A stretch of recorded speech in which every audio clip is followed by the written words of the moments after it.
On the morning of April 2nd, 2025, Hava Austin arrived at Miami International Airport with a one-way ticket to Tel Aviv.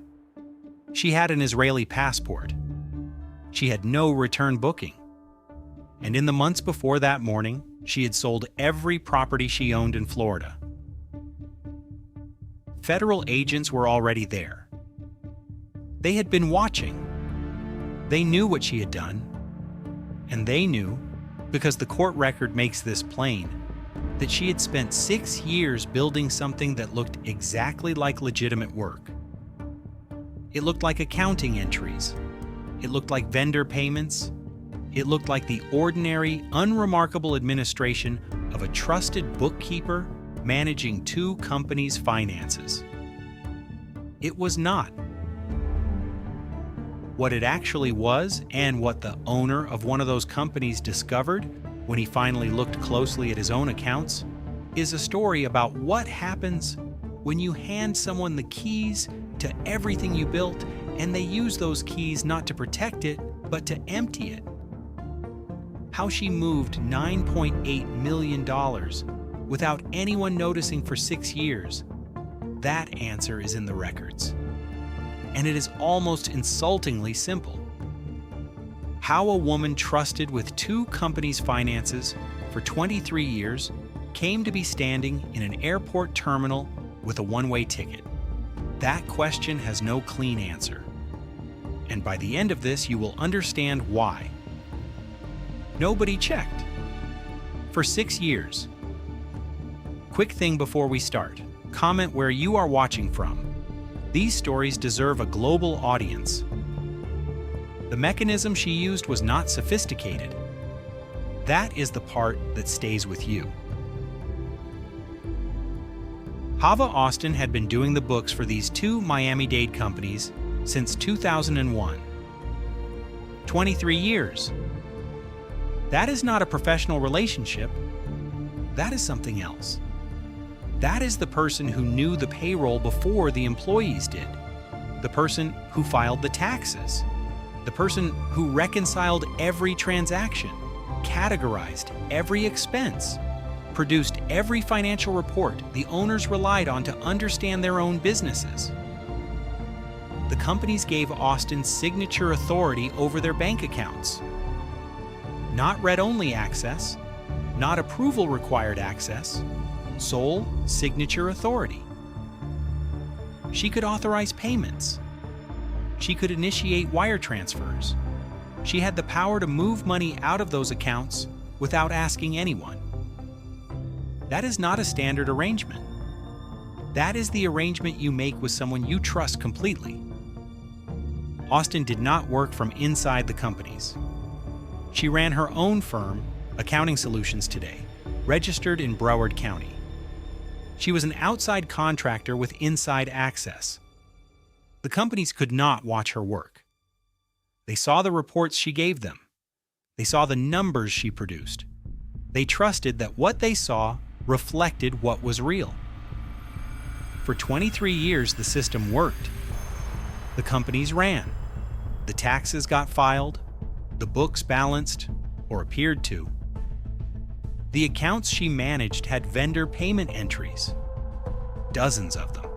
Hundreds over the years. Names of suppliers. Names of service providers. Names that, if you were busy running a company and trusted your bookkeeper completely, you would recognize as the kind of ordinary operational expenses that companies pay all the time. Unless you looked closely at the names, something was wrong with those vendor entries. It had been wrong for a long time, and the mechanism was almost invisible until it was not. The method Austin used to conceal $9.8 million is documented in the court record. She created fake vendor names. Not entirely fabricated names. That would have been more visible. What the Department of Justice record describes are names that resembled legitimate vendors, similar enough to be mistaken for them at a glance. A name that looked like a real supplier the company used. A name with a small variation, close enough to pass. When she initiated a wire transfer to one of these fake vendors, the accounting entry she created looked in the ledger like an ordinary payment to an ordinary supplier. The payment went through. The entry was recorded. The ledger balanced. That is 3 things that should have caught it. 3 points at which someone could have asked, does this vendor exist? Is this account legitimate? Who authorized this transfer? Nobody asked. For 6 years, from 2018 through April 2024, those warnings were present, documented, sitting in the accounting records of 2 functioning businesses. Nobody pulled the vendor list. Nobody cross-referenced the accounts. The answer to why, and the answer to what finally changed that, is not what you would expect. What one of the owners found when he finally looked at his own accounts will change how you understand everything that came before it. From 2018, the transfers began. The court record does not detail the individual transactions. There were too many. What it confirms is that from 2018 through April 2024, Austin executed unauthorized wire transfers from her clients' accounts to her own business, Accounting Solutions Today. The money went from 2 private companies to a bookkeeping firm. On paper, it would have resembled ordinary interbusiness payments. Accounting services, consulting fees, professional charges. In reality, it was a personal withdrawal system, built into the ledger, invisible unless you were looking for it. And there was something else the court record documents about where the money went. Not into property, not into savings, not into assets that could later be seized and returned. Casinos. Local casinos. Online gaming platforms. A documented pattern of gambling expenditure that consumed much of what she took. 6 years, nearly $10 million. Gone. Not transferred offshore, not invested, not hidden in recoverable form. Gambled.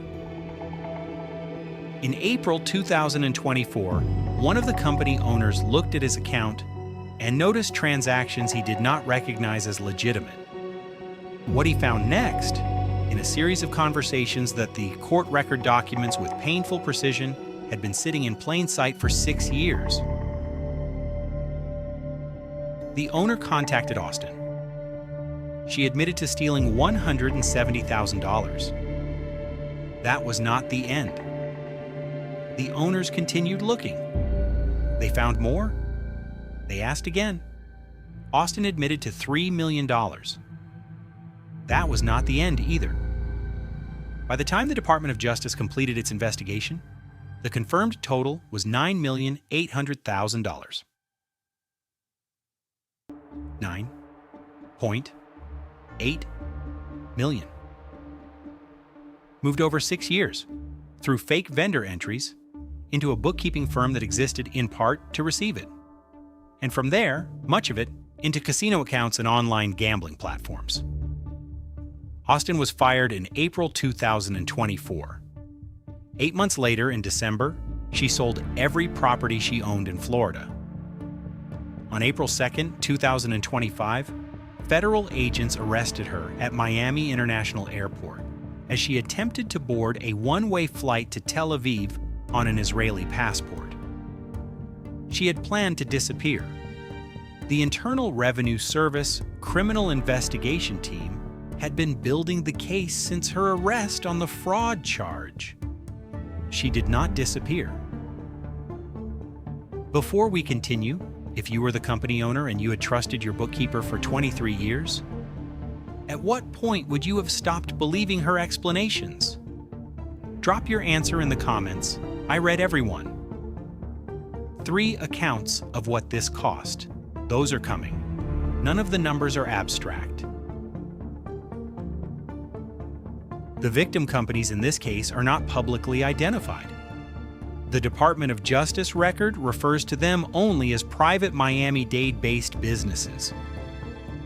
What the record does document is that the fraud was discovered not by an auditor, not by a compliance review, not by any system designed to catch it. It was discovered by an owner, a person running a business, a person who looked at an account one day, for reasons the record does not specify, and saw transactions that did not look right. That detail matters, because it means the protection that existed for those two companies was not a system. It was chance. It was a person deciding on a particular day to look at a particular account. Had that not happened, the court record implies, the fraud may have continued. 23 years. And it ended on a Tuesday. The United States Attorney for the Southern District of Florida, Jason Redding Quinones, stated on the public record, "This defendant betrayed the trust placed in her, stole nearly $10 million, and gambled it away." That phrase, "gambled it away," is in the official record because it reflects what the court documented. The money is not recoverable, not in the way that restitution orders operate in theory. The court ordered forfeiture and restitution, but the court also documented that much of what was taken was spent at casinos. What was spent at casinos does not come back. The companies were left with a restitution order, a court judgment, and accounts that had been systematically drained over 6 years by the person who managed them. 3 specific documented costs. The numbers are in the record, and each one changes the shape of what this case actually was. The confirmed embezzlement total is $9,800,000. That figure comes from the Department of Justice's own press release, derived from court records. It represents 6 years of unauthorized wire transfers from 2 private companies to a bookkeeping firm operated by the person those companies trusted with their accounts. That is not an approximation. That is not nearly $10 million. That is $9,800,000, confirmed under oath and documented in a federal sentencing proceeding. Austin was sentenced to 51 months in federal prison. That is 4 years and 3 months, against a potential maximum of 20 years for wire fraud alone. The sentencing judge, Chief United States District Judge Cecilia Altanaga, also ordered forfeiture and restitution. But the practical recovery of funds from a gambling-driven embezzlement scheme is constrained by what remains. The court can order it. It cannot recreate money that was fed into casino machines over 6 years. The professional relationship that made this fraud possible had existed since 2001. 23 years. Whatever the companies built during those 23 years, they built it with Austin on the other end of the ledger, handling the numbers, holding the signature authority, maintaining the accounts. The trust that enabled the theft was not naive. It was earned over 2 decades. Then used. The restitution is ordered. The sentence is imposed. The case is, in the formal legal sense, resolved. What cannot be returned is something no restitution order has ever been able to quantify, and it is the same thing every case on this channel eventually arrives at. There is a specific moment in every financial relationship where you stop monitoring and start trusting. It is not a decision you announce. It is not a policy you write down. It is something that happens gradually, over months or years, as the person on the other side of your accounts proves again and again that the numbers add up, the payments go through, the taxes get filed. You reach a point where you stop checking because the checking feels unnecessary. That point is not weakness. It is how functional professional relationships work. You cannot run a business and verify every transaction personally. At some point, you delegate. At some point, you hand someone the keys. Hava Austin had those keys for 23 years before she used them differently. The court record contains no explanation for why she began the scheme in 2018 and not before. She offered no statement at sentencing that the public record documents. The Internal Revenue Service Criminal Investigation Agent statement focused on the investigation, not her motivation. The United States Attorney statement was about the betrayal, not the reasons for it. The absence of an explanation is itself part of this case. What the record shows is a woman who had everything required to steal: the access, the authority, the knowledge of the systems, and 23 years of established trust as cover. The documented reason she used those things is not in the record. That silence is something every person who has ever handed their finances to someone else will have to sit with. The sentence has been handed down. Where this case stands now is documented, and one detail from the airport that morning has not been fully addressed. On September the 15th, 2025, Chief United States District Judge Cecilia Altanaga sentenced Hava Yfrah Austin to 51 months in federal prison. The court also ordered forfeiture and restitution. Austin had previously pleaded guilty to 2 charges: wire fraud and filing a false income tax return. The tax charge exists because the funds she embezzled, though stolen, were income under federal law and were required to be reported. She did not report them. The tax loss to the Internal Revenue Service from unreported income across those years represents a second, separate documented harm beyond the companies themselves. The Internal Revenue Service criminal investigation team that brought the airport arrest had spent months reconstructing the financial trail that Austin had spent 6 years obscuring.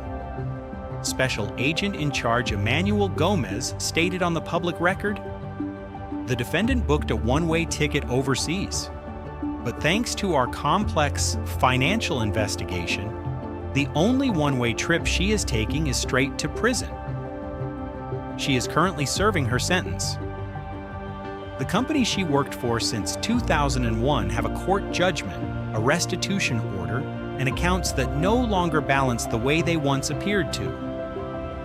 The fake vendor names are gone from the ledger.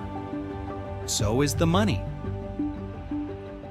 This is what the case of Hava Yfrah Austin ultimately documents: a person who had the keys, who had the access, and who had 2 decades of unbroken trust, and who chose to use all 3 for 6 years against the people who gave them to her. 51 months. That is the sentence a federal judge imposed for stealing $9,800,000, money that was placed in her hands because 2 companies trusted her with it and that she wired to herself piece by piece through fake vendor entries over 6 years. Here's the question the documented record leaves open, and I want your honest answer in the comments. Was 51 months the right sentence?